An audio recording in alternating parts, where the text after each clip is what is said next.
আল্লাহ কি একজন ঈমানদার পাপী এবং একজন ভালো কাজ করা কাফেরকে ভালোবাসেন? যদি তাই হয় তবে আল্লাহ কেন চিরস্থায়ী জাহান্নাম সৃষ্টি করেছেন? আল্লাহ কোরআনে সূরা মুলকে 67 নম্বর অধ্যায়ের 2 নম্বর আয়াতে বলেন, তিনি আল্লাহ যিনি মৃত্যু ও জীবন সৃষ্টি করেছেন তোমাদের মধ্যে কে কাজে উত্তম তা পরীক্ষা করার জন্য। সুতরাং এই জীবন পরকালের জন্য একটা পরীক্ষা। আমি আপনাকে একটা প্রশ্ন করছি, শিক্ষক কি একজন পাশ করা ছাত্রকে পছন্দ করেন নাকি একজন ফেল করা ছাত্রকে? যে পাস করে।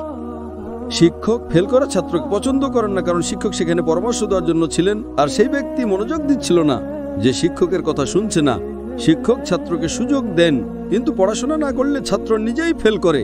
ঠিক সেভাবে আল্লাহ সুবহানাহু ওয়া তাআলা সমস্ত মানবজাতিকে পছন্দ করার সুযোগ দিয়েছেন। এই বিশ্বে আল্লাহ মানবজাতিকে শতাধিক সুযোগ প্রদান করেন। তুমি একটা ভুল করলে আল্লাহ তোমাকে মাফ করে দেন, তোমাকে আরেকটি সুযোগ দেন, কিন্তু মৃত্যুর পর তোমার পরীক্ষার সমাপ্তি ঘটে। যদি আপনি মুশরিক হিসেবে মারা যান, আল্লাহ ছাড়া অন্য কারোর ইবাদত করেন, অথবা আপনি কাফের হিসেবে মারা যান, তাহলে আপনার কোনো উপায় থাকবে না। সুতরাং কাফের, কোরআন বলে, আল্লাহর ন্যায় বিচারের বিরুদ্ধে কখনো আপত্তি করবে না।